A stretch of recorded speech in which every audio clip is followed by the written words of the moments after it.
All righty. Looks like we are live. Hello, everyone. Hello. Happy Sunday. Happy lazy Sunday. Let me just check some settings really quick.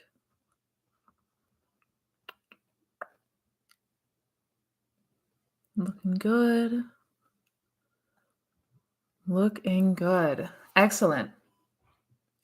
Hello, you guys. Hi. Hello, Adley. Hello, April. JT. Hi. Hello, Fred. Thank you. Thank you. Welcome, you guys. Thank you so much for joining me. I hope you are having a fantastic weekend so far. I hope you're having a good morning or a good afternoon or a good evening, depending on where you are in the world. Hello, hello. Hello, Courtney. Hi. Welcome. Welcome, welcome. Everything looks good on my end. If anybody is unable to hear me or see me or noticing any buffering, just let me know. But we're looking good. We're looking good. Good morning, Robin. Hi. Vivian. Hello, you guys. Hello, hello. Good to see you. Thank you again for joining for another Q&A. Hello, Tony. We'll go ahead and get diving in here in just a moment. I always like to give it a minute or so when we get started to let people come on in, see the notification, yada, yada. But we'll go ahead and jump in here in just a second. Oh, I'm excited. I'm excited. Good day so far.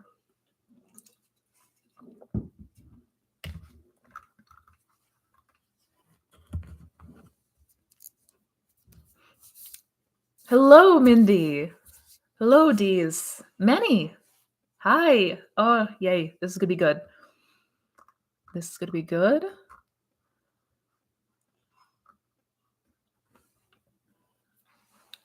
Already got some good questions in. Fantastic. I love to see it. So give it just a moment longer.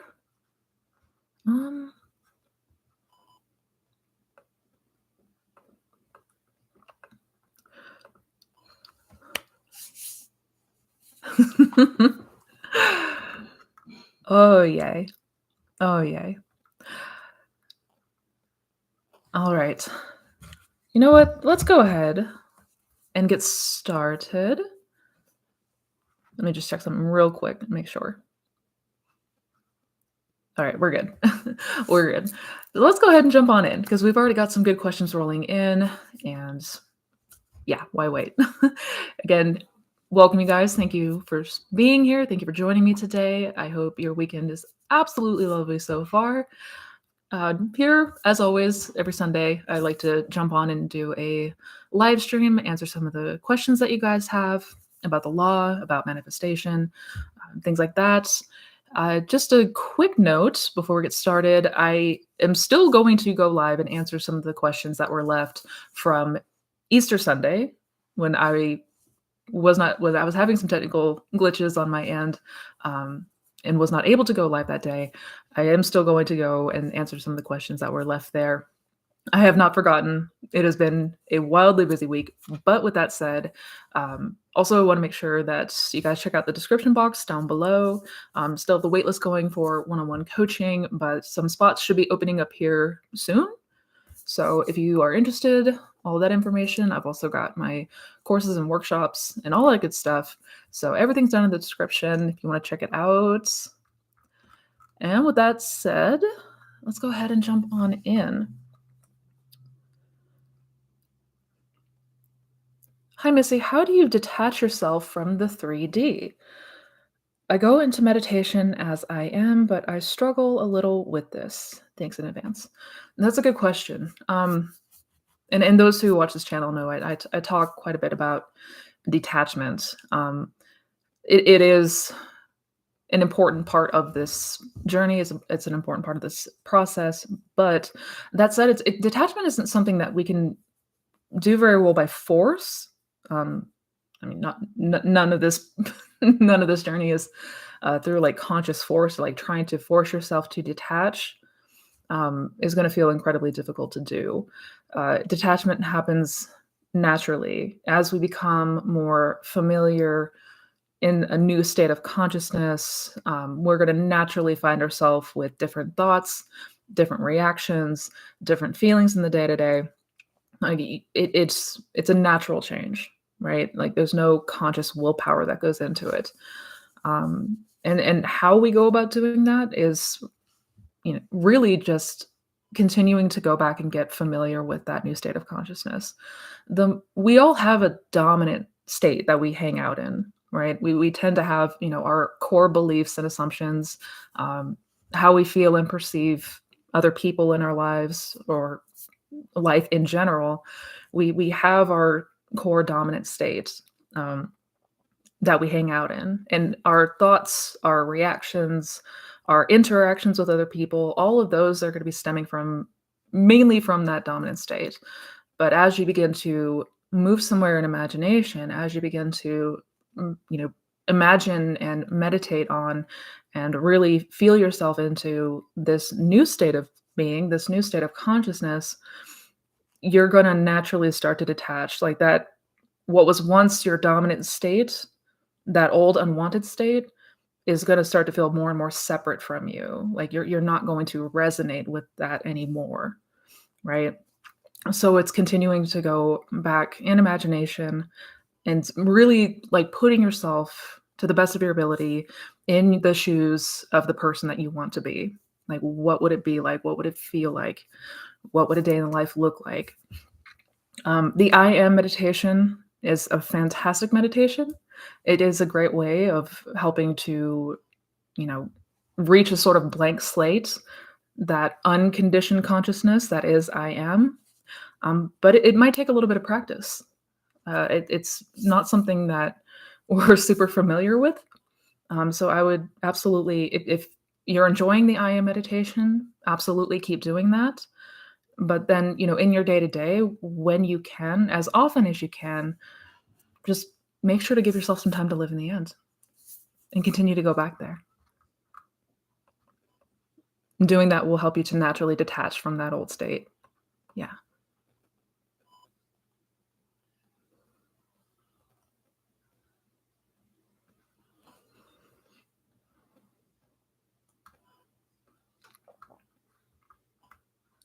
Every night in my dreams, regardless of SP is in the dream or not, I acknowledge I have the desire to get back with SP. Is that a good or a bad thing?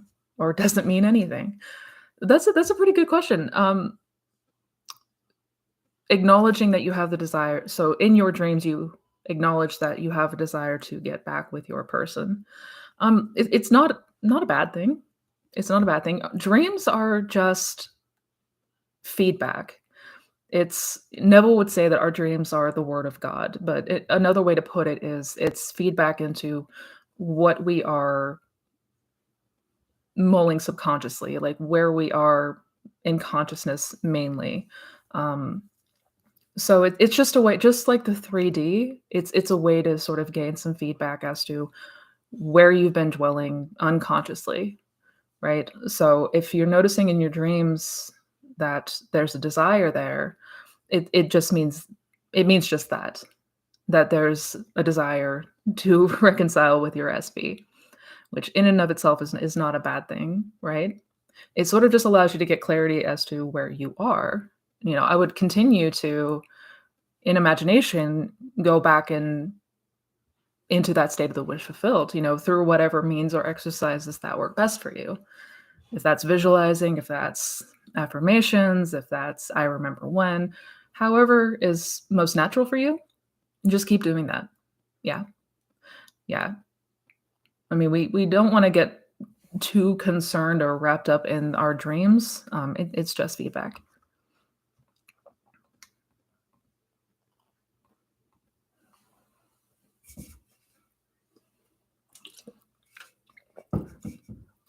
Hey, Missy, please talk about revision and dropping it after. Maybe some steps. I watched your video, of course, but it's a struggle sticking to your new revised story. Thanks in advance. Absolutely. I will absolutely talk about revision. I love talking about revision. And yes, it is a very new and sort of weird concept, especially when we've always believed that you can't change the past. The past is in the past. It's sort of set in stone. When that's always been the belief, then of course it's going to feel just different. It's going to feel weird to imagine something different. But so it's not uncommon to have some difficulties sticking to that new story, right? It's something that naturally with practice you're going to get better. It's going to come more naturally to once you revise something, you're not going to have to continue to go back and revise it. But initially, you might. Initially, you might. Um, if you're noticing that you're having difficulty sticking to that new story, it's just an indication that you know go back and revise again, right? Go back and go back and imagine that different outcome. And remember, we're not trying to convince ourselves that the old story didn't happen. We're not trying to trick ourselves into forgetting the old story. Um, we're not trying to pull any coercion like that because our mind is immediately going to shut that down and say, no, that this is what happened. You remember, you were there. Stop lying to yourself. It's just exploring a new state because infinite states means there are infinite outcomes of the past that could have happened, right? So we're just exploring a hypothetical in our imagination.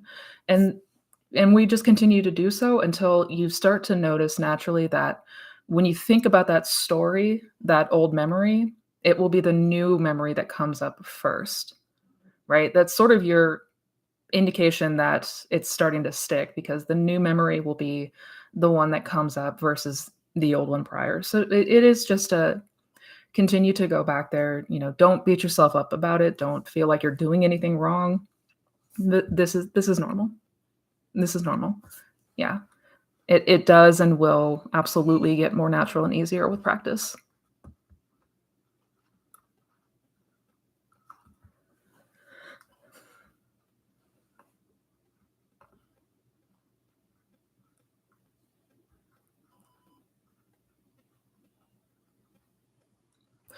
I've been imagining myself as someone who's chosen, pursued, and adored. I'm having dreams about exes being loving and sweet and treating me well. Aw, I don't want them back, but what does this mean? Oh, oh, I love that. I love that. That's a fantastic indication. If you're, again with dreams, if you're noticing um, dreams that people are coming and showing up in a way that is ideal, a way that you have been imagining, right?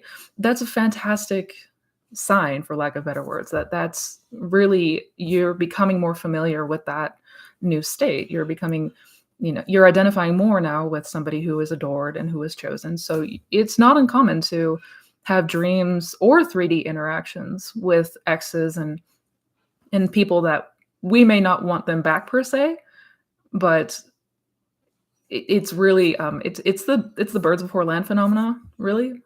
Um, be it in dreams or in the 3D, it's feedback that you're getting familiar with this new state.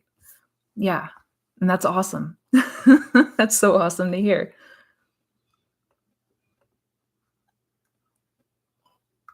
Oh, oh, lost my spot. Oh, lost my.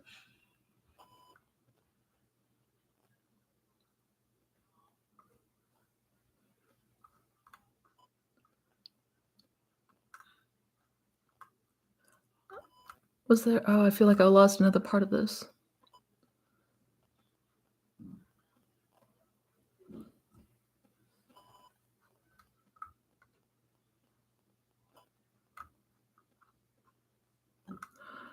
Hi, Missy. Today I was half awakened and half asleep on my left side of my bed, and although my sadness and fear because of my 3D situation, I had some quick, nice thoughts, and I felt like my body floated really fast and something like electricity on my whole body and a huge noise in my ears, like being in an airplane crash. I got shocked and scared because it was real. What the F was this? Is this from my bad state? Oh my goodness. So it sounds like you had a pretty odd experience. Imagine you were imagining something good, imagining some nice thoughts, and then you had a bizarre experience, right? It felt like you were floating in electricity. I've had plenty of these types of incidents where it will be wildly unexpected. It will feel like I've had moments where it feels like electricity is just running through me. It feels like I've had plenty of instances where I was floating. I was not in my body anymore. I was not my body anymore. Um, when you're in that groggy state, when you're in that state akin to sleep, it's not uncommon to have weird sensations. Whether that be physical sensations, hearing things, seeing things, images that kind of dance in front of our eyelids. Yeah, it can be a wild place that state akin to sleep. Um, I would not be worried. It doesn't sound like it was. I mean, if you were having very pleasant thoughts, if you were feeling okay before this happened, I wouldn't take this as anything bad. Mm-mm. No, I wouldn't take it as anything bad.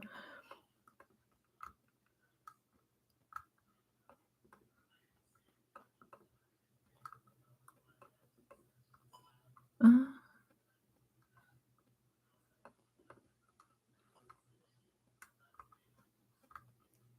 Lost my spot again. How to manifest a partner slash relationship in general, but don't have a specific person. Okay, so how to manifest a partner in like a general partner if there's nobody specific that you have in mind? Absolutely, absolutely, you can. Um, and the first thing that I would do is just get very clear on what you want. Get very clear on what this partner looks like, in just the characteristics and the traits that you see as ideal, right? For myself, I made a list of the attributes that I was looking for in a partner, both physical traits, personality traits, and things of that sort. Just getting as clear as possible on what that looks like, how you would like to feel, how you would like somebody to show up for you. Just seeing yourself in an ideal relationship, really, and just get very clear on that. For me personally, it helped to write it down and sort of make a list. You don't have to do that, of course. I just found that helpful personally. Um, and then, after getting clear on that, you can sort of, for anything general, I like to use the lullaby method or isn't it wonderful? Right? So just feeling what that would be like, right? You don't have to have a clear picture per se of somebody in your mind.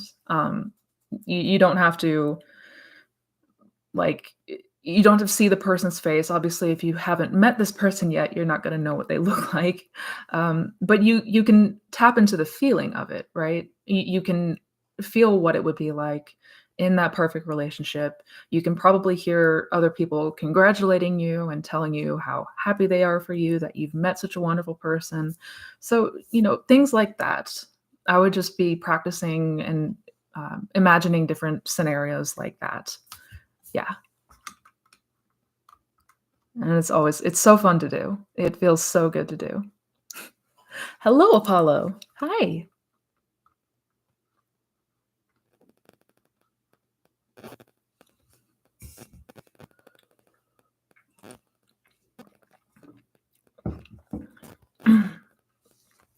Hi, I'm struggling with my SP saying he didn't love me anymore a few months ago. I've been trying to ignore it and act as if it wasn't said, but it's been hard. Any advice?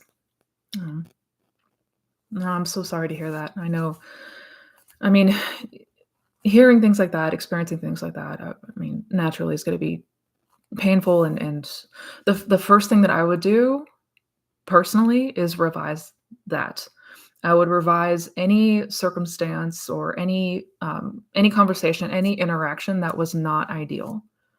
I would revise it because trying to ignore it, um, especially if it feels like it's coming up persistently, if it's like no matter how hard you try, you can't stop but thinking about it.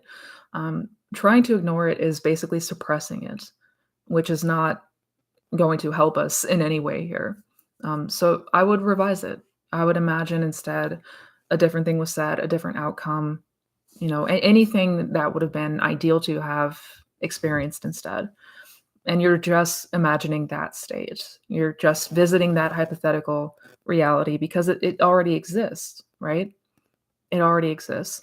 So, I mean, I would revise 100%, and that goes with anything. If there's any memories or instances that are, very intrusive, it keeps coming up for you, I would revise it 1000%.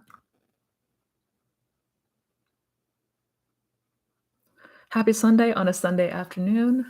I hope you are doing well, and same with everyone here. Oh, thank you, Mohammed. Welcome. Welcome. I know you said you can't be here long, but thank you for joining. It's time to learn, y'all. That's right, Vivian. That's right. What's up, John? How's it going?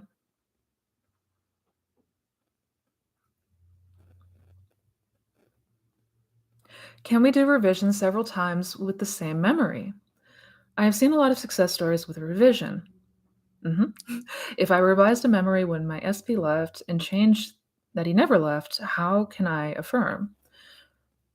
So, yes, we can do revision several times with the same memory. Yes, absolutely. In fact, we want to do that if you're noticing the old memory coming up. If you have revised a memory and it's still that old memory is coming up for you, absolutely revise it again. Continue to do so until that new revised memory becomes the dominant one. Um, if I revise the memory of SP left, how can I affirm? So how can you use that in affirmations, like using affirmations for that? You can imagine something or feel into something. The thing with affirmations, and I know everybody's got wildly different opinions about this, but for myself personally, and many people that I've talked to, we want to use affirmations that resonate, like ones that we can get behind or that help us to feel good, right? Even if we don't have 100% conviction, we want it to at least help us feel better, right? Um, so anything that implies that the two of you are still together, right? What would imply that they never left? Well, that they're still here, So I'm so thankful that coming up on 2 years together with my person. For I mean, I don't know the dates and times, obviously, but if you put it in a way that implies that a breakup never happened, you can do it like that. Um, you can also do it in scripting form. You can also, script it as though you were journaling. Like, I'm so like today's my 2-year anniversary with my person, and they're so amazing, and whatever that might be. We just want to find something that implies perhaps that they never left. You don't have to fill in every detail of what that looks like, but I would do something like that. Um, yeah, yeah, I would do something like that, and just play around with different ways that you can word the affirmation or that you can um, affirm in a way that just helps you to feel better, something that you may be able to get behind. If it feels very unbelievable, if it feels very difficult or like there's a lot of resistance to it, um, you can instead, I don't know, you would have to explore that for a bit. I would start there, but if there's a lot of resistance, I would maybe try to go with something else, right? Something like, you know, they came back and expressed their love to me and everything's amazing. Everything's been amazing since they came back. But play around with it and see how it feels. I hope that makes sense.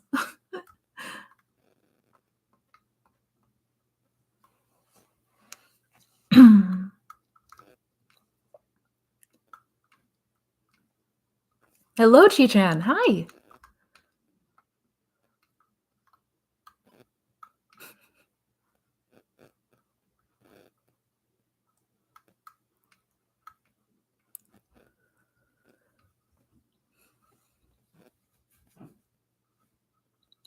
Hi, Missy. Can you please talk about how to overcome being double-minded and detachment while on my IVF journey? Thanks for answering me last week. You are appreciated. Oh, thank you. Thank you. I mean, absolutely. I know the double-mindedness is obviously something that most people, virtually everybody, struggles with at some point on this journey. Um, the first thing that I would want to do is kind of like what I was talking about last week is you know, try to gather as many success stories, as many, successful accounts, testimonials. Just gather up as many of those as you can, as many as you can find, because they are out there, right? There's plenty of stories that are out there of people that may have struggled with IVF for a period of time, but then successfully did get pregnant, right? So I would, you know, uh, cultivate as many of those as you can find. Just something that you have to turn back to in those times of worry, in those times of doubt. If you're finding yourself conflicted, anxious, something that you can go back to and just help as a reassurance, as a way to calm yourself, and just remind yourself that nothing is impossible here, right?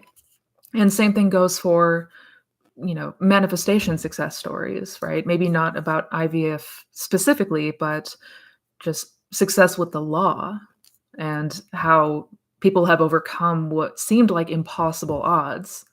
That's happened to thousands and thousands of people on this journey.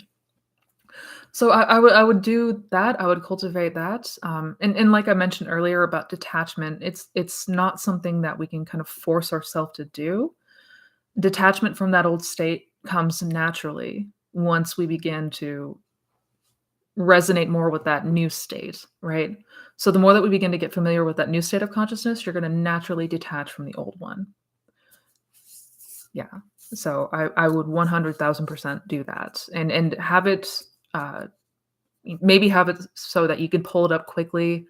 Um, maybe bookmark different pages of success stories, something that you can turn to in moments of fear, in moments of doubt, to help you, you know, calm yourself and kind of bring you back around, if that makes sense.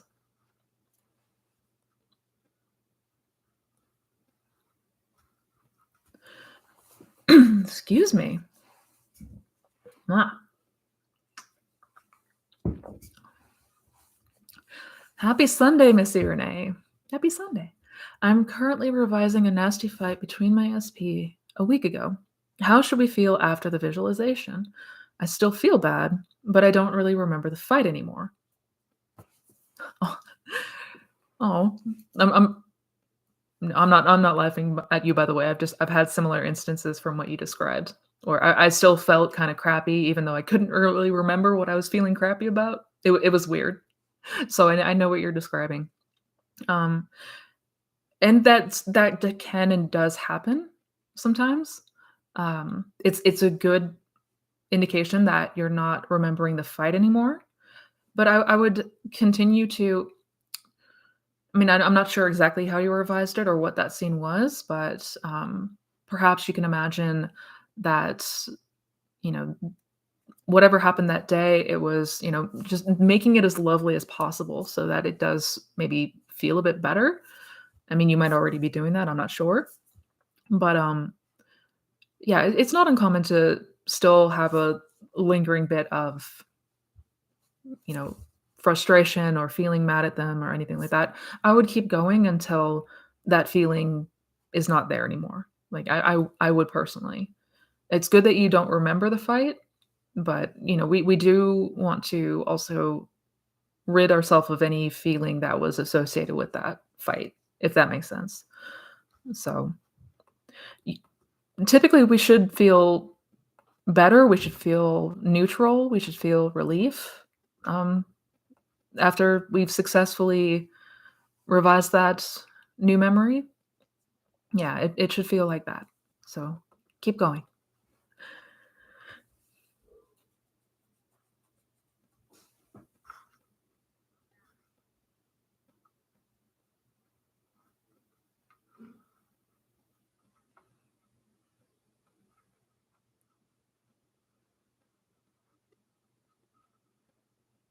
To you, what is true love? Knowing conscious creation, we can all manifest a long lasting, amazing marriage and let go of society's limited ideas about it.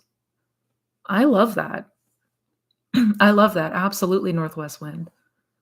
Also, are you from the Pacific Northwest? Because if so, represent. I'm from Mississauga. I love that question. To you, what is true love? Knowing conscious creation, we can all manifest. Yes. I mean, for me, true love is, I mean, it's who we really are. It's what we really are. It's our true nature. It's it's feeling safe. It's feeling trust. It's feeling no limitations. That limitless. It feels nurturing. It feels caring, regardless of any conditions that we put upon it. And I absolutely agree. There's a lot of stigmas and society's limiting ideas, what is approved and not approved based on what society, all of that garbage, unfortunately, is a very rampant and real thing. Um, there are no conditions on what love is, and it may feel and look and be different for different people, and that's okay. It's still beautiful. It's still a beautiful thing. Um, but yeah, we should absolutely let go, detach from any limiting ideas, any limiting beliefs around true love and what that is and what that looks like. 1000%. 1000%.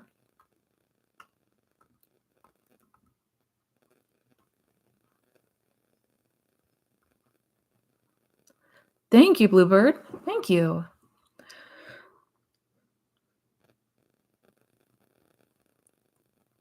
Oh my God, Jeremy, thank you. That is so sweet. I've been following you for a while now, and it's amazing how much you've changed. You truly beautiful. You glow. Oh, thank you for all your knowledge in each video. Very enlightening. You are too kind. Thank you. Thank you. And absolutely, my absolute pleasure. I love being here. I love talking about the law. I love sharing everything. This should be common knowledge. Everybody should know. Everybody should know that there are no limitations. None.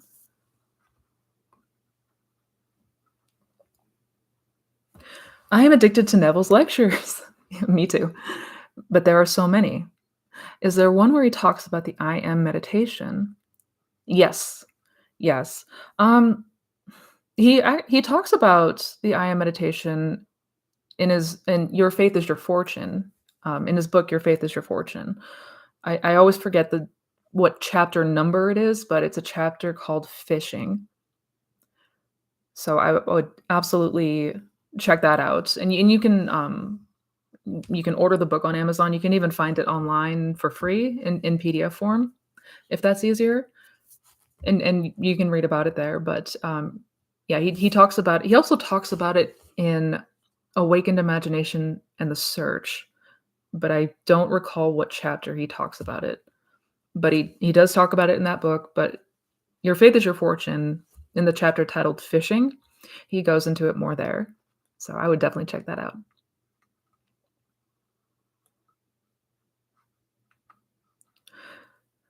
During meditation, have you ever had the experience of having uncontrollable body and arm movements, almost like an epileptic fit? It's supposedly an awakening of energy. Interesting.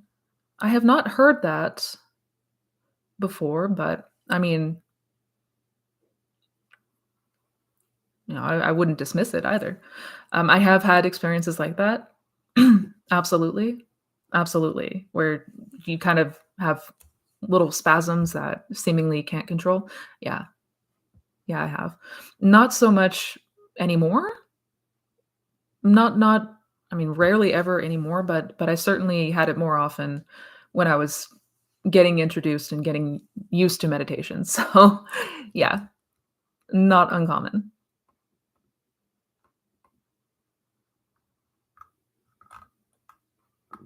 Oh, did I lose my spot again?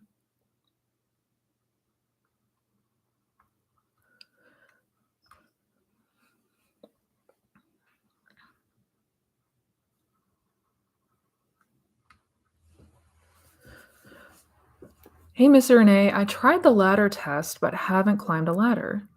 Does that mean my imagination isn't working? I wouldn't say that. No, no, I wouldn't say that the imagination isn't working. And that's something we do want to be careful about. Because I mean, I don't know how much time it's been since you started to imagine the ladder and doing the ladder exercise. I don't know if, you know, but if it's only been a week or even a couple weeks, even a couple of months, it's not uncommon to we don't know when it's going to happen. And I know that that is the absolute most frustrating part about this, is that we don't have a gauge as to how long until something comes to pass. But yeah, I don't assume that your imagination isn't working. Your imagination is always working, for starters. Our imagination is always working because we're always manifesting, regardless of if we're doing it consciously or not. So it's not that it's not working. It may just be that it has not come to pass yet. You know, that seed hasn't come to harvest yet. Um, but the more that we fixate on it's not here yet, it hasn't happened yet, you're becoming aware of the absence of it, right? You're becoming more aware of the fact that it didn't happen, and it's almost that becomes an affirmation or an intention in and of itself. So we do want to be very careful about that, right? Um, yes, we may become observant and aware that it hasn't shown up in the 3D, but we want to, when that happens, we want to redirect. We want to assure ourselves that it doesn't matter. It's done. It's done. And then redirect, go about our day, and things like that. Yeah, we don't want to fixate so hard on why is it not shown up? Is it not working? I know that's easier said than done, but yeah, everybody's imagination is working. That I can assure you. Oh, I lost my spot again.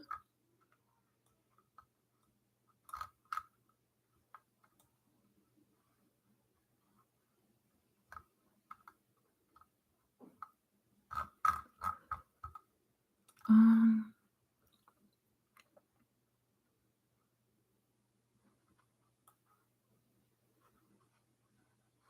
I've manifested my SP back. Been 7 months and I'm ready for the engagement ring. How to manifest on a time crunch. Well, first off, oh my god, congratulations, Juniper. That's amazing. Yay. Congrats for manifesting your SP back. It's been 7 months and I'm ready for the engagement ring. How to manifest on a time crunch. I mean, you absolutely can manifest on a time crunch. I don't, I don't know the circumstances that you may have, uh, if it's a wanting or it needs to happen by a certain time or anything like that. But I would see if you want to do it by a certain time, Neville would talk about how we can associate different times of the year, like in our imagination, like we associate ourselves with different times of the year, right? So around Christmas, for example, we may notice, snow on the ground. We may notice a tree up in our house, right? So we can imagine things that imply that this is happening at a certain time, right? Or if it's summer, it's warm, it's maybe got a certain feel to the air. So if you want to manifest engagement on a time crunch, I would imagine that proposal and kind of associate it with the time of year that you ideally want to see it happen by, if that makes sense. And so if that's a holiday, you can sort of see um, decorations of that holiday, just different ideas that imply this is the time of year that it's happening. if that makes sense. But the thing that I do wanna note about time crunches and manifesting on time crunches is where a lot of people struggle with that is anxiety as the date gets closer or as that time gets closer. Um, and it may feel more and more difficult to live in the end when we're feeling like we're racing the clock or we're coming up to that deadline. And if you're noticing anything like that, we do have to be able to suspend that. We do need to be able to like reject any idea of failure or it's not going to happen by this time. So just as a note, if you're gonna manifest something on a time crunch, do make sure that you are very, very set and this is going to happen and reject any notion or idea that it won't.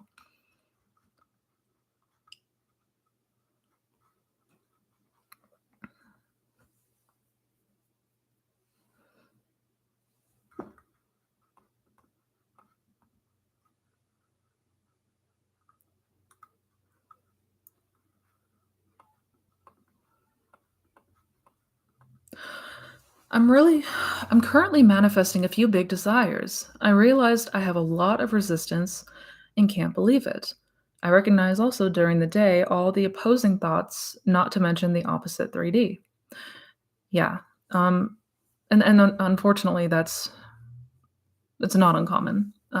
We have typically a lot more resistance to seemingly bigger things, right? I think most people can agree that if it feels like something is bigger, if it feels like we have more attachment, there's more gravity to it, it's going to feel like there's more resistance there due to our belief that it's not possible. And what I would start doing is, regardless of whether or not we believe it, go there anyways. Go there in imagination anyways. Like, there's nothing stopping us from going to that place in imagination, no matter how big or small. We can always go there in our imagination, and that's really the entire point. It's not even that we necessarily have to believe it at first. Most times, for most people, we're not gonna believe it unless we have full faith and conviction in the law. There's gonna feel that doubt, there's gonna feel that opposition to it, as if, like, "Is this possible? Is this not possible?" Regardless, I would go there and we're just getting familiar with a place in our imagination, and that's literally all we're doing. We're just going somewhere and getting familiar with this place in our imagination, and the truth is, no matter how big, no matter how small something is or how it appears, we can always imagine it. And it may at first feel foreign to us. It may feel kind of weird because we don't usually let ourselves go to big things that we can't have, but I would just start practicing and getting familiar with it, just for the sake of experiencing it in your imagination, and just continue to do that. Inevitably, if we do that, resistance will fade. It will, because it must. I would also continue to build your faith and build your faith and trust in the law. I would absolutely continue. I mean, that's something we should be doing regardless, but especially if it feels like disbelief, something seemingly bigger can't happen. Continuing to build and grow our faith in the law is naturally going to combat that. Yeah. So go there in imagination anyways, because we can and because it feels good to do so. And continue to observe, continue to see the connection and the correlation between the inner world and the outer world, because that's naturally going to grow your faith.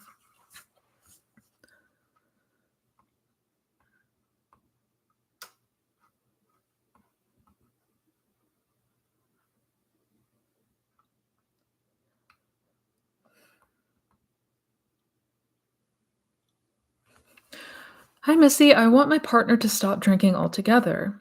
I've been working on self concept, but I realize I must see him differently, not just myself. Yes, yes. What to do to change someone for the better?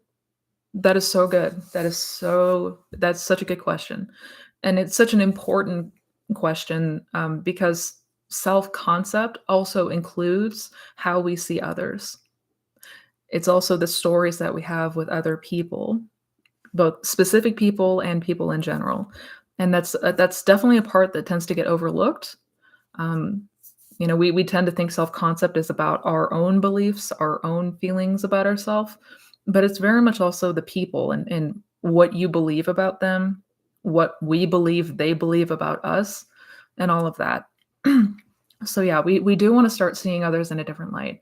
And in this specific example, one thing to do or that you could do is imagine, celebrating a year of sobriety with him, right? I whether or not that includes something like AA, that's totally up to you. But you can see an instance where you're, going out and celebrating a year sober, not even going out, but even just like telling them how proud you are of them, that they've hit their 1-year sobriety mark, right? Or 5 years or, whatever that looks like. But I would, just continue to imagine something that implies that they are no longer drinking. You can hear them in your mind tell you about how they feel so much better. They have so much more energy. They're so happy that, they have clarity for the first time. Things that people would say upon getting sober. So I would continue to go there in my imagination and just continue to reinforce that because it will become outpictured. It will. Absolutely. And I absolutely love that, you know, you're imagining something good for somebody else too. That's wonderful. I did make a video about manifesting for other people. If you wanted to check that out, you type in the YouTube search bar Missy Renee manifesting for others, and it should pop right back up. But yeah,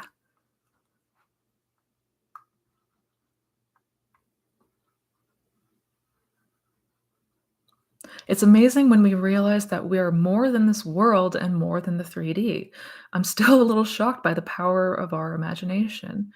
Amen, Chi-chan. Oh man, I'm still shocked at the power of our imagination. It never ceases to amaze me. Never, never. We use a fraction of what we are capable of in imagination. Like it's criminal how little we utilize our imagination. Because yeah, it's absolutely mind blowing what we are truly capable of. Is going to where my SP is going to where my SP is, like for example, to the gym, chasing him. I feel like I need to put myself where he is or it won't happen. Yeah, that's not an uncommon feeling. Um, and yes, I would technically if we are going out of our way to go somewhere that our SP is frequently at, um, I would technically say yes. That would count as chasing him. Um, the feeling like you need to be around that person, you need to physically be in their presence or it's not gonna happen. Again, it's not an uncommon fear, it's not an uncommon feeling, but it's also not true. It's the same kind of idea that we need to constantly have our SP on our mind or they're gonna forget about us, they're gonna move on without us, and that's just fear. That's just fear. There's no there's out of the infinite possibilities that we can imagine and that can happen, we always gravitate to the one that we absolutely don't want. That's just very human of us. But I mean, the first thing that I really need to stress is that that's just fear. Fear is lying to you because it's not true that you have to physically put yourself in the presence of somebody or they're going to forget about that. It's not true. It's not true. And sometimes we need to call out our fears because our fears, even if they seem logical, they're not. They are not. They are irrational. And they will lie to us, they will try to trick us. Don't buy it. Don't buy it. Because we also don't want to chase after the 3D. We do not want to try to insert ourselves and do things in the 3D while simultaneously coming from a place of fear, having all this fear, and living in that state of fear. It's yeah, yeah. Reject any idea of that because it's not true.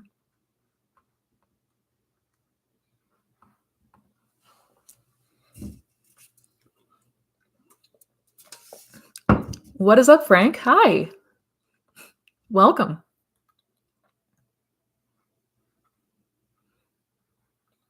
Isn't it wonderful everything was easily and effortless?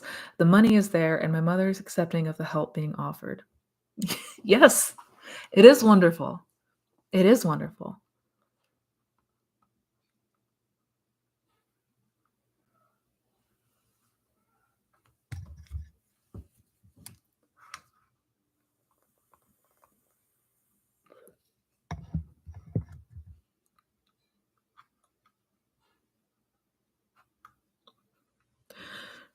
About your SP journey, you said you only imagined one scene, and in 2 weeks, you were sure he'd be back. Did you mean you just used visualization? How did you stay in the wish fulfilled? Um, oh, I certainly imagined more than one scene with SP. Well, and I think you're referring to um, my SP video where I talked about the Santa Monica Pier. And yes, that was a dominant scene that I used for about 2 weeks, something like that. Something like that. I don't I don't remember the exact amount of time. I think it was about 2 weeks or so. But it was from a place of enjoyment. I enjoyed doing it, and until I finally got to a point where I didn't have the urge or need to do it anymore. I was full. I was good, so I dropped it. Um, I did visualize it. Yep. Not That's not to say that we need to visualize. We That doesn't mean that we need to use visualization in order to manifest. Not at all. How did I stay in the wish fulfilled? Practi it was a journey. It was a journey. I am planning on making videos and talking more about specifically what I did and what I went through on my SP journey, because there was only so much I can cover in a 30-minute video. It was already a long video to say, and, obviously, there was a lot of backstory and blah, blah, blah, but, I mean, I've talked a couple times before, but, like, the first thing that I really did was revise. I revised a lot of instances in our relationship, the past, like, the things that had been said and done that were not ideal, with SP, but also different instances in my life going back to childhood. There was a lot of revision. There was a lot of revision, and I'm truly glad that I did it. Um, Other than that, I would really just I would continue to go back to what does the version of me who has this loving, committed relationship with my person, right? They're together. There's no issues. It's loving. It's trusting. It's safe. I would continue to go back to what that looks like and feels like, right? I would get very clear on that state of consciousness, and I would just continue to get familiar with it. I would continue to explore in my imagination what this would be like, right? From, walking in the shoes of the version of Missy Renee who is in this loving, committed, beautiful relationship with her person. What would that be like? What are the traits and characteristics of Missy that has the thing that I want, right? So it was going back to that question, filling out that question, getting familiar with what that is, because it's what I realized was that I had no idea what that looked like. What a loving relationship looked like to me, what that version of me felt like, what the experience would be. I had no idea. I would never even let myself entertain it. I had no clue. So I was like, "Well, that's not good. I should probably do that." Right? Because we're always manifesting from the state dominantly that we reside in, right? So the beliefs and assumptions that we're always manifesting who we are and who we believe ourselves to be, right? This isn't something that we're doing to just like make a change in the 3D. and then we just like forget about it entirely, forget about the law entirely. Like the law is always operating. So I needed to change. I needed to change myself as a person, like my beliefs, my fears, my insecurities, my doubts. Like I truly, and I wanted to. I didn't want to be that person anymore. I didn't want to live in fear and anger. Um, no, it was a terrible existence. So yeah, I got very clear on what that looked like, and I continue to go back to getting the picture filled out of what that looks like as the version of me that has this loving, beautiful relationship. And use any method that comes naturally to you. There's no right or wrong way to go about this, so long as it feels good. So long as it feels good to do so.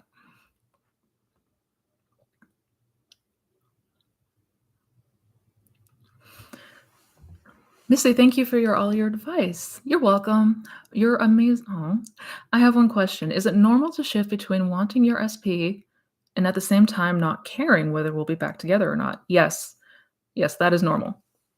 That is normal. At first, it may feel like, and that's sort of this period of, it's almost a period of transition when we are getting familiar with that new state of consciousness, being with that person, living in the end, right? Um, but not fully adopted that, not fully acclimated to that yet. So we may still go back and forth between wanting them, desiring them, and not caring anymore. And the reason that we feel like the not caring is because we're in the end, it's done, right? When you move from the state of desiring someone to the state of having that person, you don't desire that anymore because it's not missing from your life. So to a lot of people, it feels like it's no big deal. Yeah, it almost feels like you don't care anymore. And it's not that you don't care, it's just you're not desiring them and wanting and longing for them anymore, right? So it's not at all uncommon to feel like completely neutral about the situation, right? Like you naturally still want this person, and the way to tell is if they came back today, would you take them back or not? For most people, that would be yes. It's just that you're no longer in that state of separation and wanting them and desiring them because you can't desire something that you have, right? So yeah, you may notice a shift between that at first, but the more that you continue living in the end, you're gonna move into a place of, yeah, it's gonna seem like you don't care, but it's not that you don't. It's just you're not desiring it anymore. If that makes, I hope that makes sense. I know it can seem confusing, but yeah, that's normal.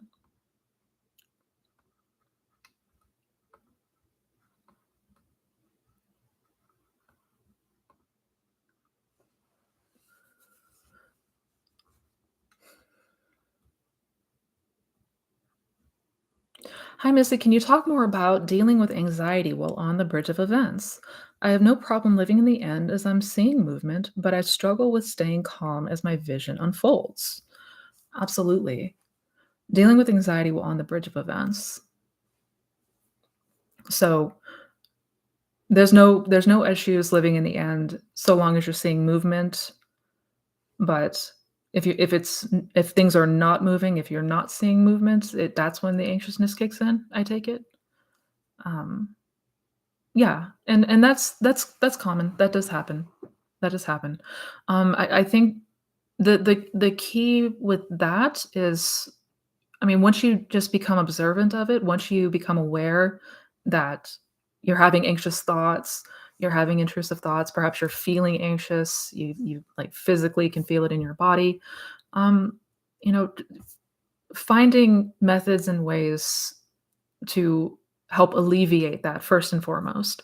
Like for me, I would do breath work, I would do breathing exercises, I would take those long, slow, deep breaths and just, because that will send a signal to the brain that you're not in danger, that the that the nervous system can shut down that fight or flight response and so on. So, alleviating the anxiety through whether that be breath work, whether that be tapping, whether that be, listening to in meditation, listening to something calm and soothing, whatever that looks like for you.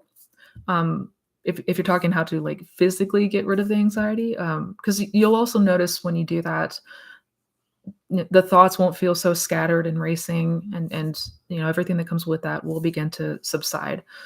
And then as the physical anxiety symptoms subside, we can then sort of come back and remind ourselves everything is okay. Everything is working out perfectly. Everything is always unfolding to my end. And really coming back to that first principle, be still and remember who you are. Be still and know that I am God, right?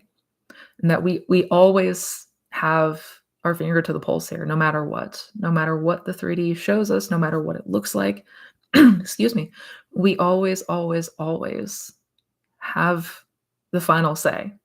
We always have the final say, right?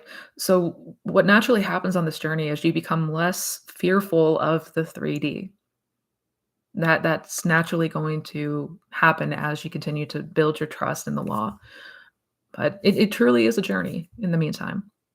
So, I would find different means and different methods to, help with the anxiety, kind of help to alleviate some of that anxiety when you notice it's happening.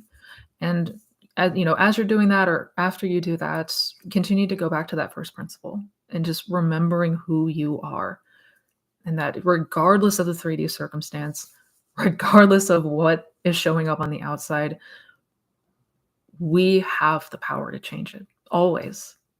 Always. So, what is there to fear truly? Nothing.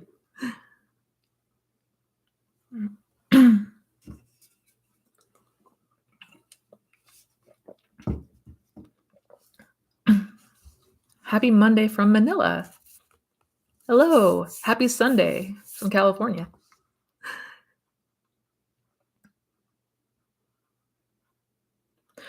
Also, my daily revision practice doesn't seem to stick or impress as much as what actually happened. So I'm perpetuating the unwanted state. Oh, does this improve with practice? Thank you. Yes. Yes, it does. It does. Revision is one of those things like I mentioned a little earlier. Revision is such a new idea.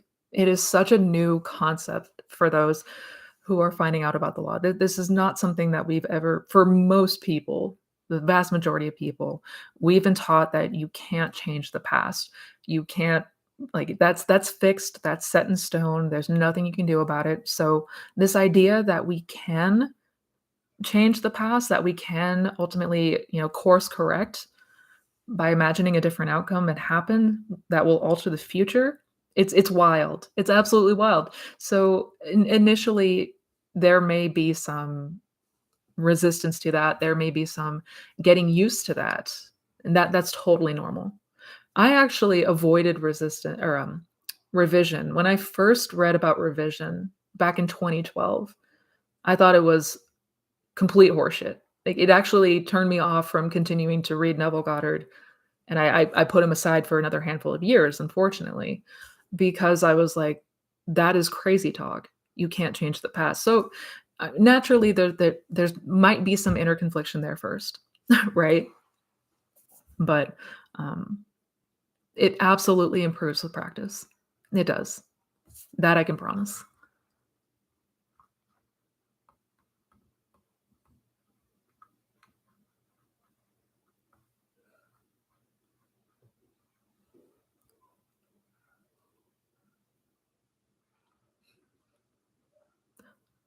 Hi, Missy. I tried the ladder experiment, but replaced it with finding a 1 pound coin.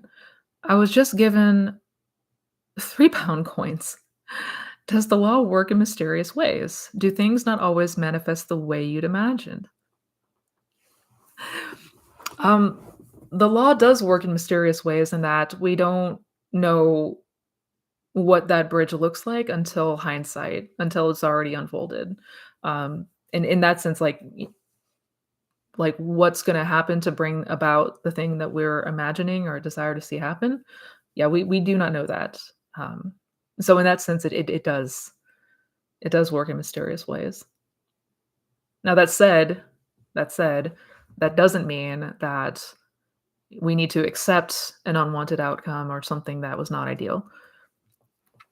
Do things not always manifest the way you'd imagined? Well, I mean, I guess it would depend on what you mean by the way you had imagined. It could be that absolutely going to manifest a 1 pound coin, and this could be just something that's leading up to that or hasn't happened yet, right? Um, but could it be that it shows up in a way that we would not have thought? Yeah, absolutely. I've had many things show up in a way that I would have never consciously expected. Like, mm-mm. Like if you had told me that this was consciously how I was gonna get from point A to B, I would have been like, never would have guessed.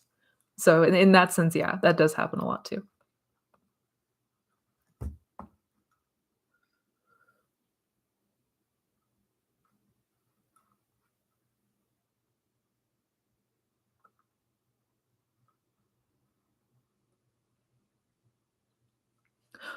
Hi, Missy. I have a cat and recently adopted another cat from a shelter. After introducing them, I thought they were not getting along, so I asked someone else to adopt her. But when they picked her up, I felt like I made a huge mistake because my cats got along in the end. Oh, is there any way I can manifest her back into my care? I feel so sad about them. Oh, I'm so sorry, AH. But absolutely, you can imagine you can manifest your cat back. Yeah, 100%. And I mean, that's okay. These things happen. It happens. But I would imagine, me personally, if I was in this situation and you trying to manifest getting your kitty back, I would just imagine something as simple as, like, laying on the bed with my 2 cats next to me or, sitting on the couch and the 2 cats next to me. Just imagine something that implies that you're doing something and they are there with you, right? Something that implies that you have the kitty, and keep it as simple as that. We don't need to jump through a lot of hoops to figure out how this is gonna happen or what's the best way to do this or like, what would imply that the kitty is back in your care, right? And go there and continue to go to that, right? Continue to go there in imagination, and it will. It's really just about imagining what's implied. We're just imagining what is implied here, right? This implies that you now have your cat back. Yeah. And in a way that you may not consciously know or understand, it'll happen. You'll get her back. From one cat lover to another, you'll get her back or him.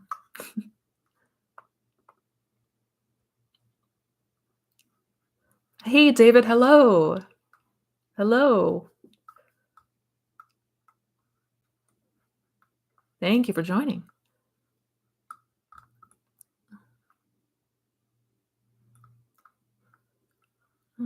Lost my spot.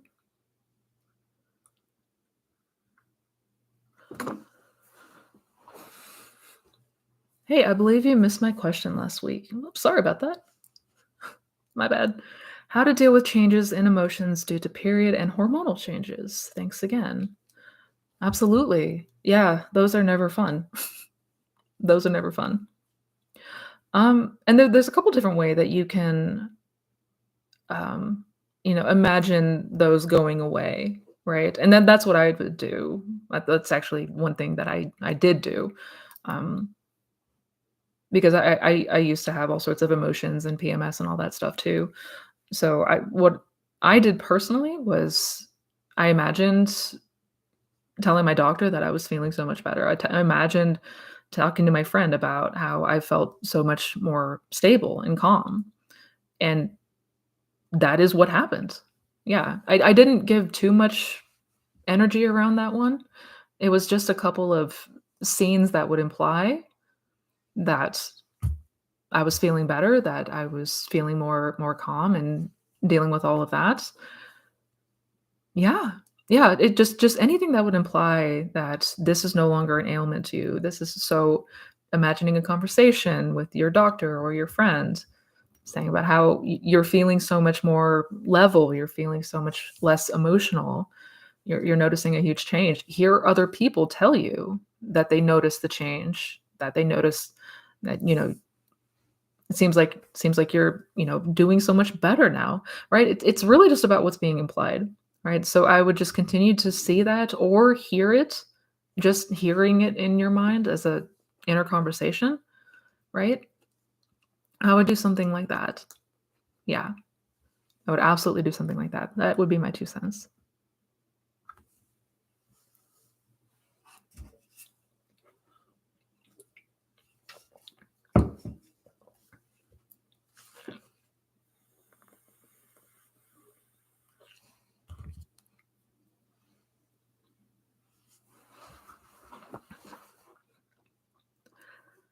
Hi, Missy. How would you handle the 3D with a physical appearance change? Good question.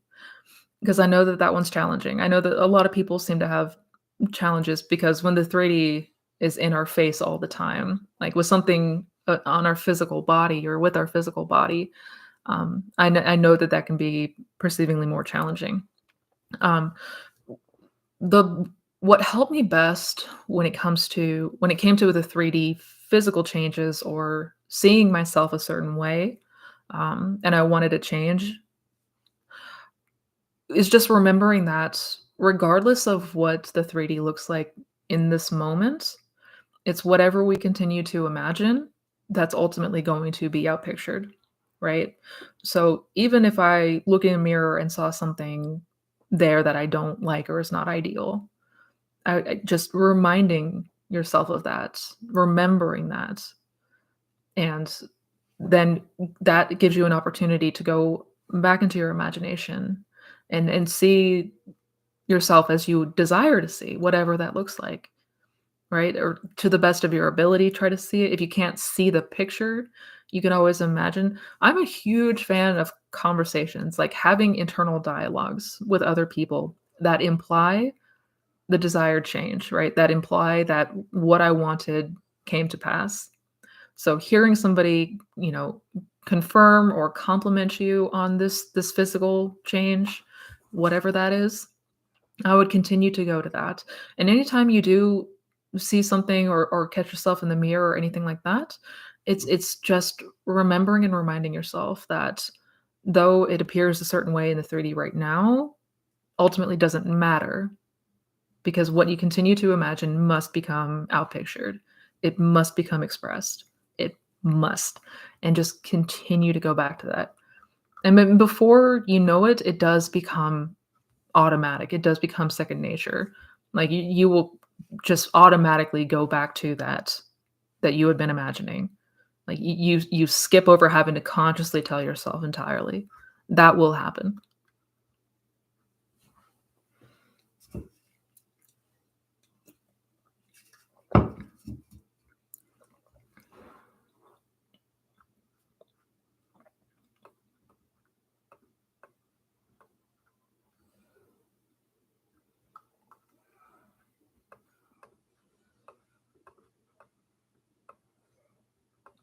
What is your thought on divine timing slash appointed time? I see lots of people claim to manifest fast, but I think that the whole concept of divine timing is the whole ups and downs of my journey. That's a good question. Um, yes. So the whole thing with time, the whole thing with time, that this huge pain in the ass conception of time. The way that things manifest in our world for us is in a way that feels natural to us, right? Everything kind of happens in a way that we would believe or assume it would happen, right? So if we don't have any opposition to something happening fast, it can absolutely show up fast. I mean, it's always possible to manifest something fast, but seemingly when you have a desire for something, when you have a desire to have an experience or, be with somebody, obtain whatever that is, that desire already comes with the blueprint of expression or basically that bridge of events, right? Like awareness I am already knows the way to get you from where you are to that desired outcome. And it's gonna happen in the way that, typically speaking, most often it's gonna happen in a way that feels natural to us. And for most people, we see things on this linear timeline as a series of events. Things need to happen, right? Certain things need to happen in order to get you to this end. It's not gonna feel very natural that you're gonna instantly teleport to another reality entirely, right? Again, not to say that that's not possible, but again, it's what feels most natural to us. So, in that sense, yeah, most often than not, there is an appointed hour or like seemingly the best way to get us from point A to B. Yeah, I hope that makes sense. I know it feels kind of bizarre, but if there's no resistance or confliction or idea that it has to take a long time, if there's no doubts there, it can absolutely happen very quickly. But yeah.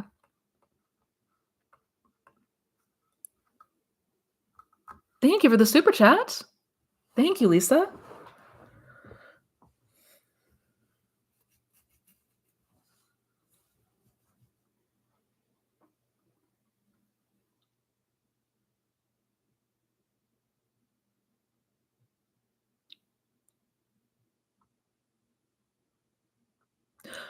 Hi, can you explain how to revise a whole on-off relationship with a man? Like we never broke up all those times. I'm manifesting marriage, but in steps. Absolutely. So with revision, one of the things that we can do, um,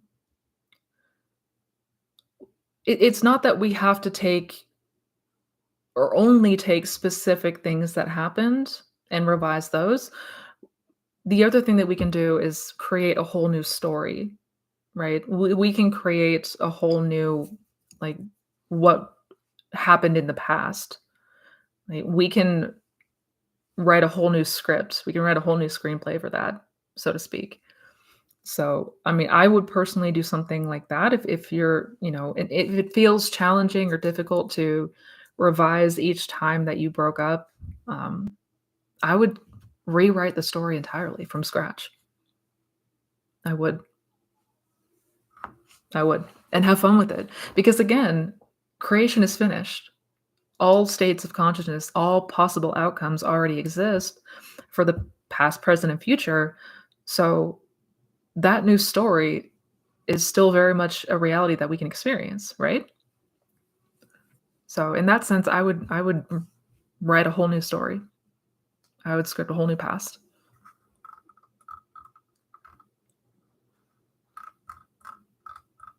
I hope that makes sense. If you need me to clarify something, let me know. Let me try to find my spot.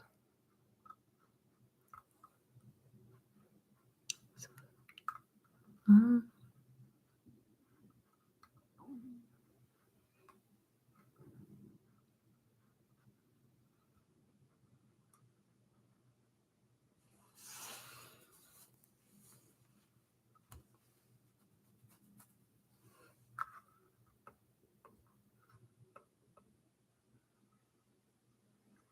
My girlfriend needs financial assistance, and I'm trying to manifest wealth for her.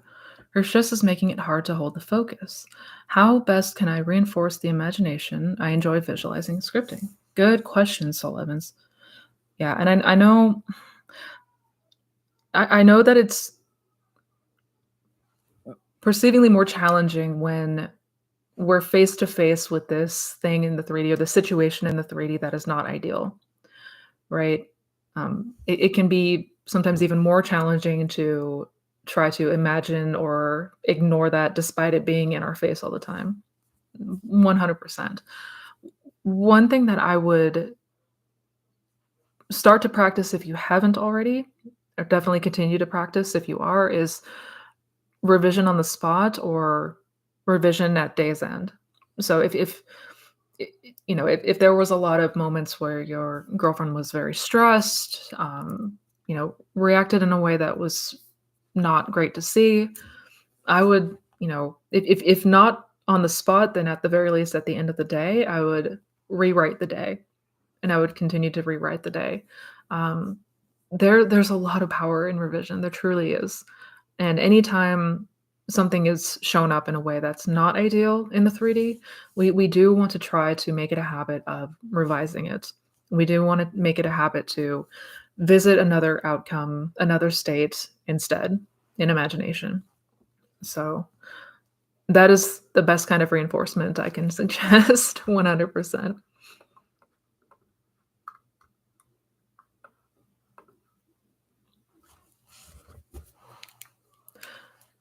Are we able to fully get rid of intrusive thoughts? Because most of the time I don't have them when it comes to what I'm manifesting, but once in a while I do. Are we able to fully get rid of intrusive thought? I mean, yeah, yeah. Is it possible? Mhm. Yeah. I mean, that said, we don't need to 100% of the time never have an intrusive thought, right? It's not that if we notice an intrusive thought from time to time that it's not going to happen, right? And I want to be clear on that.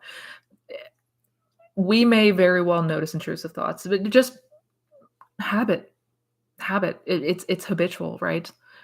Um, a lot of times, noticing intrusive thoughts, what you want to see is ideally less of them. And if they do come up, when they do come up, that there's no attachment to them. Like even to this day, I may still have a random thought pop in that is related to something from an old story or whatever, but there's no attachment there. So there's no reaction to it because I'm no longer dwelling from that state predominantly, right? So, I mean, that's kind of an example of what I mean. Like you may still notice an intrusive thought pop up now and again. Pay no mind to it, right? Pay no mind. Missy, I adored your latest success stories video. Thank you for sharing and giving us more inspiration. You are so welcome, Tracy. I'm glad you enjoyed it. I'm glad you enjoyed it.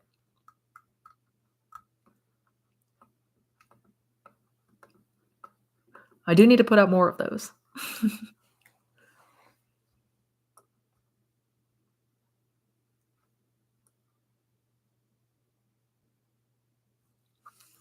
How do I persist with an SP when I decide to work on my self concept and put myself on the pedestal because my 3D is showing me I need to work on believing I'm worthy? How do I persist with an SP? So, how to how to persist with manifesting an SP when deciding to work on your self concept? Well, I would argue that that is exactly what we need to do to manifest a specific person. Um, because it's all about the change of self, right? There is no one to change but self. So I know it may seem like we're trying to change another person or see a change on the outside for somebody else, but it's really about the change from us. It's really the change within us. 100% of the time, it's us. So working on your self concept and putting yourself on the pedestal is 100% what you would need to do and what you would want to do to manifest a specific person. So, I mean, it sounds like you're already doing that.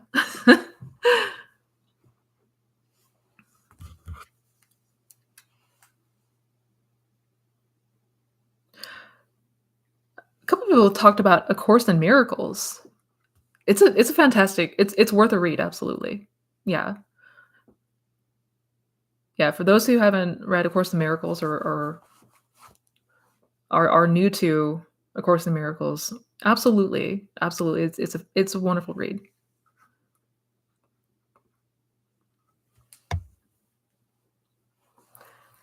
I Am Meditation is also mentioned in At Your Command, page 24, complete reader. Awesome, John, thank you. Good looking out.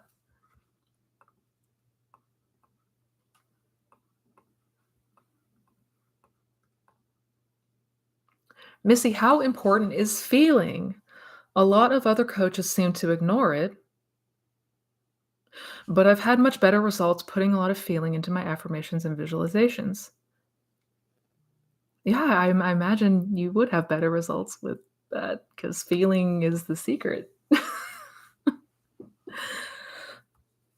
Um, Now that's not to say we may not we may not have a whole lot of feeling initially, right? If it's a whole new concept, perhaps there's still some resistance to it. That's fine. But we do want to practice getting familiar with this feeling of what it would be like in this reality, in this state of consciousness. Um, so, in that sense, it's incredibly important. Feeling is the language of the subconscious mind, point blank, plain and simple, right? Um, it's what we feel into, it's what we react into that creates impressions, right? Feeling is what creates subconscious impressions. Um, so it's important. It's important. I don't know why other people would ignore that, but okay. Uh, and yeah, I'm not at all surprised that you would have better results with feeling. Yeah, that's the magic right there. Now, to be clear, feeling doesn't just mean emotion. It doesn't mean that we have to have like strong emotions. It's more the feeling of naturalness. It's more getting getting accustomed to, like for example, if you're visualizing, if you have a scene in mind, it could be the imaginal senses, the touch, the hearing, the seeing it. It could just it's just something that we want to become more adapted to, something more familiar with, right? Because from the state of desiring, that desired state feels very separate from us. It like it feels very far away from us. But the more that we feel into it, as if we're like living it, but in our imagination, it's going to start to feel more and more normal. It's going to start to feel more and more natural to us. Um, so in that sense, yeah, it's important. It's important.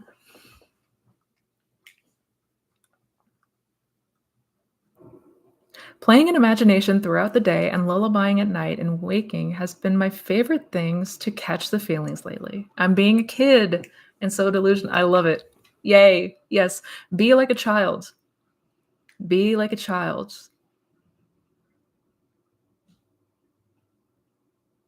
That is how you enter the kingdom of heaven. Be like a child. I love revision talk too. I could talk about revision all day. All day. Can you explain what it means? Oh, this is important. Can you explain what it means? My father and I are one, but my father is greater than I. Yes. And I know that this is a confusing term, so I'm gonna try to break this down as simply as I can. I and my father are one is referring to awareness, that is God, consciousness, the I am, and the ego self, right? So in my case, Missy Renee. I and my father being awareness, my father being God, are one, right? Because we are one in the same, but the Father is greater than I, but my Father is greater than I. That means that the conceiver is greater than the conception, right? Um, More powerful than the ego, right? As Missy Renee, I'm very limited in scope of what I can do. But to God, to awareness, anything is possible. So it's basically distinguishing the ego mind, the concept of self, that the idea of who you think you are, your name, your personality, your likes and dislikes, all of that, your beliefs, and awareness, God, all that is, all that exists. It's one and the same, but consciousness is infinitely greater, right? Infinitely greater. So I hope that makes sense. That's an important one though.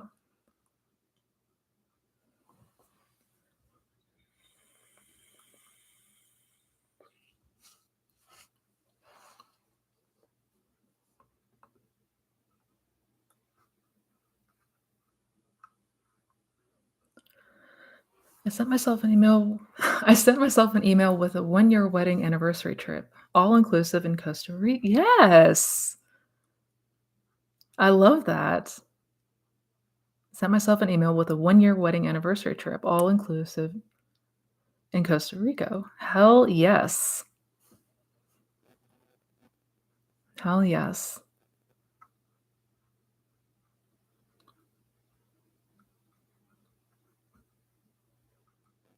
Thank you so much. I took your advice and documented it. I have no doubt in the law. Thank you so much. Oh, you are so welcome. Thank you. Thank you for being here.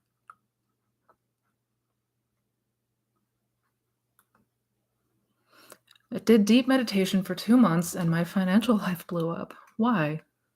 Oh, I'm so sorry to hear that. Oh, no. So why did things seemingly get worse than the 3D? Is I think your question? I mean, since I'm not literally in your mind, I can't read your mind. I cannot tell you exactly what seeds were planted, but what you're describing sounds a little bit like a backlash, which is something that absolutely does happen. Like after we seemingly make stride or have success, or it seems like we're doing well for a time, that there may be a sort of backlash. Something happens, we react negatively, or the 3D circumstance. I mean, it's not at all uncommon. I made a video talking more about ego backlash. If you search in YouTube, Missy Renee and ego backlash, it should pop up to get more an idea of why things may happen the way that they did, and what that occurrence is about. But the important thing to note there is observation in your day to day. Like, where are you dwelling in your day to day more often than not, right? Are you still noticing a lot of panic around money? Are you noticing a lot of fear around money just as you go about your day to day? Are you still or are you living in the end? Are you mainly living from the place of it's already done? I'm financially abundant, right? We want to be very aware of what we're thinking and doing and reacting in our day to day, because that's our gauge as to where we're dwelling in consciousness, right? So we want to always make sure, and that way too, if something does happen, we'll know why it happened, right? If we're aware of the seeds that we're planting, we won't be taken off course. We won't be surprised if and when they show up, right? But the good news is, regardless of that, regardless of any of that, you can turn it around. It doesn't matter. Doesn't matter the circumstance. Going forward, I would just make sure to, just be as observant and aware as possible as what state you are dwelling in, where you are occupying during your day to day.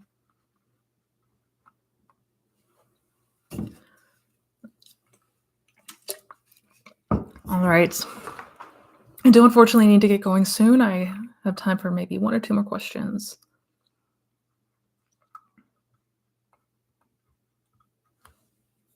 Um,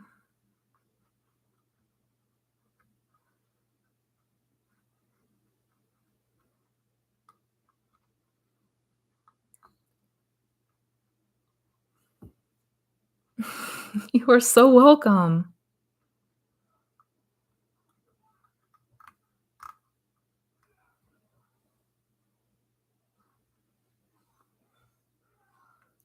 Love your SP story because you're one of the few ones are still with SP. Most have manifested a specific person by saturating their mind with affirmations, but then break up again. They didn't change their self concept. Yes. First off, thank you. Thank you. You were sweet. But that really is the importance of the self concept, the conception of self. The reason it is so important is because that's what ultimately manifests, right? The conception of self, our beliefs and assumptions are that sort of determines the state that we occupy, right? So we may saturate the mind to a point where we see a external change. We may notice something that changed, but if we are still operating from that old state, from that old conception, with those same fears, the same insecurities, the same doubts, we may find ourselves repeating history. In fact, that is why we get stuck in patterns. And that was really probably the biggest epiphany that I had was I need to be somebody different. If I wanna have a different outcome than one that I've experienced over and over, I need to be a different person, right? The textbook definition of insanity is doing the same thing over and over and expecting different results. So I knew that I needed to change. Like there needed to be a radical transformation of the self, as Neville said. Yeah, that's so important. And that's really what I try to teach. And that's like it's this isn't just about manifesting the change in the 3D. It's also about how to maintain that. It's about how to maintain that. Yeah. Thank you though. Thank you for your kind words.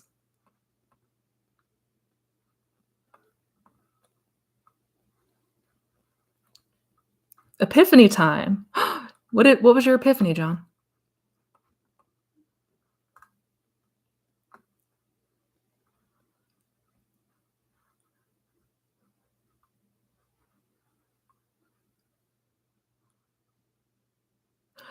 It's so crazy because I imagine driving an Audi and living in a luxury apartment. I moved to a luxury apartment and my roommate bought an Audi. Make sure you're visualizing in first person from you.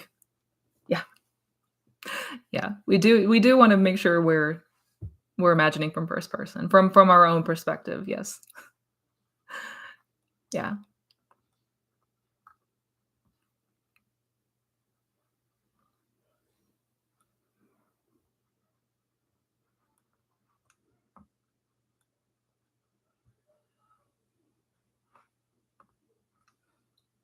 Are your own actions during the bridge of incidents the same as inspired action? Are your own actions? Oh, yeah, yeah, yeah. Okay, I understand what you're saying. So you taking action on the bridge, is that inspired action? Yes. Yeah. You will be moved at times, and again, not every manifestation is like this, but you will there will be times or moments where you will be moved to do something completely unconsciously, right? You may not have a reason why, it's just a feeling. You take the action, and then that sort of continues to um, set off that chain reaction of the bridge of events. Yeah, yeah, absolutely. But it always is like you'll never know it's happening until hindsight. Like that's how naturally you move. You'll see in hindsight that, "Oh, wow, that was the bridge. That's how I was supposed to get here." But during or on that bridge while it's happening, yeah, it's a series of events. We don't know what it looks like, how it looks like, but it will happen.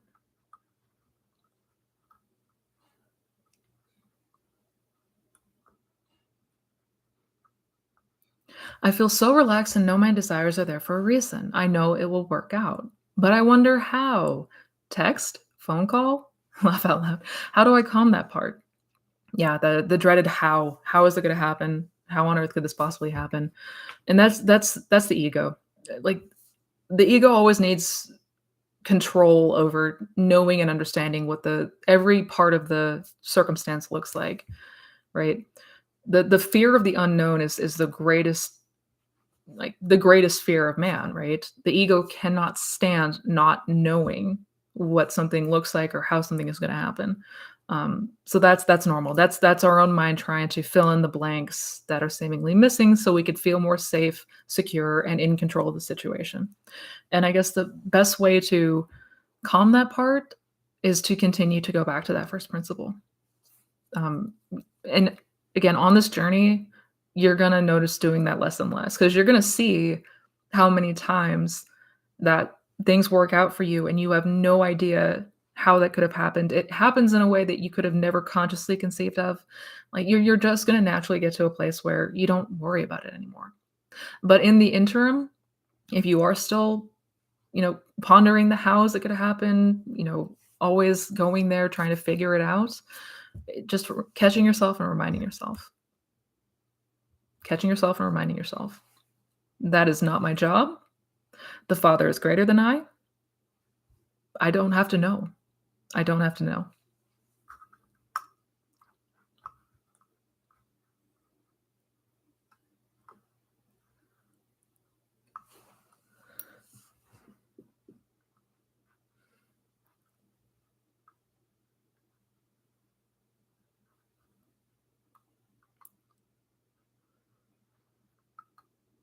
Oh, my sorry, I lost my spot again. Chat's all bouncing around.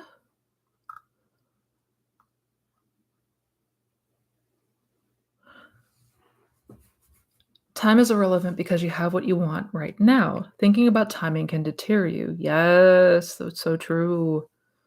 So true. We can experience anything that we want right now in our imagination. We can literally go anywhere, do anything, be anyone in our imagination. We can do it right now. Right now. Do not concern yourself with the time.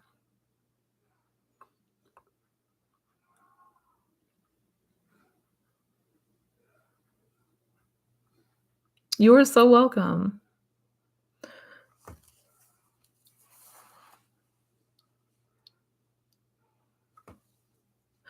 I've been consciously manifesting for about a year now. A lot of coaches say that as far as techniques go, just do what works for you. How do you know what works when it seems nothing is happening? Good question. It's not about what's happening on the outside, it's about what you're feeling. It's about the inside. It's about what's resonating most with you internally, right? So we want to ideally feel good. We want to feel perhaps a sense of peace, a sense of relief, right?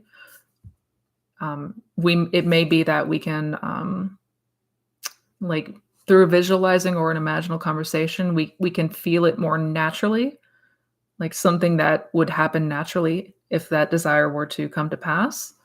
So it's not about the outside.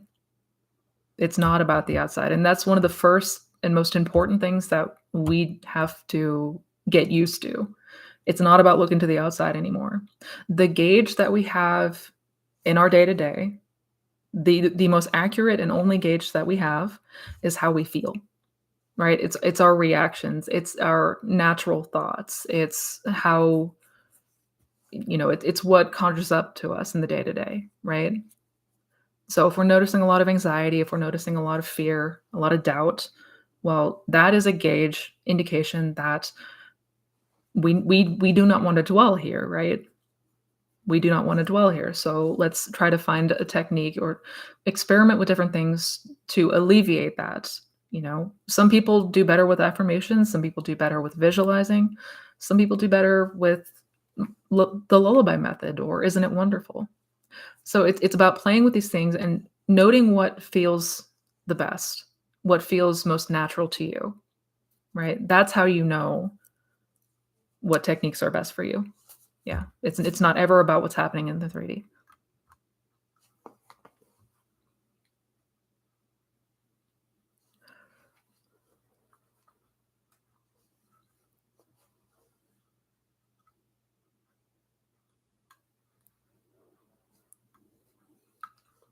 You are so good. You are all so good.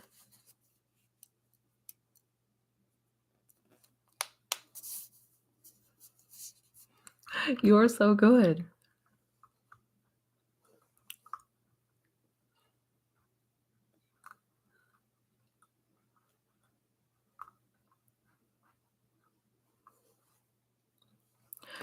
I have difficulty imagining easy solutions for things like travel. I understand that I'm already in Barbados on one level, but on another, I don't have a car. Yeah. Um, One of the first things that we want to get used to is the idea that we're just going to a place in imagination just to experience the whatever it is that we desire, right? If we go into this with the mentality that this technique is gonna get me to this end in the 3D, that's when we start to question, but how? How is it gonna happen? How's this gonna work? How am I gonna get here? What's gonna need to show up to make this move or that move? Don't worry about any of that. Now, again, easier said than done, I know, but hear me out, guys. Just go to that place in your imagination for the sake of enjoyment because we have the power to go anywhere, experience anything with anyone in our imagination at any time. That's how you start to build the familiarity to it. That is how you start to get used to it. That is how you start to like, it starts to feel more natural, right? Whatever we are putting the focus and attention on predominantly is what's going to begin to become second nature for us. But if we're doing it from the premise of, I need to do it to get to this 3D outcome, that's when we get plagued with the how. But I don't have a car.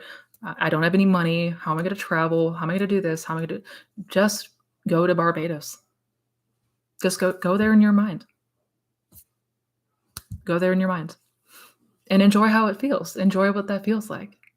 Enjoy it, right? This will get easier. This will get easier. We're not always going to be plagued with the but how, but how, but how. But we do want to, if you're noticing a lot of trying to figure out a lot of doubts stemming from how, start to shift the perspective of how we're looking at this, right? You're just going somewhere in your mind. That's it. That's it. And on that note, guys, I really do got to get going. This has been another fantastic Q&A. You guys have amazing questions. I have had the most wonderful time today. I hope you all have an amazing rest of your Sunday, an amazing rest of your weekend. Much love to all of you. And yeah, until next time, take care, guys.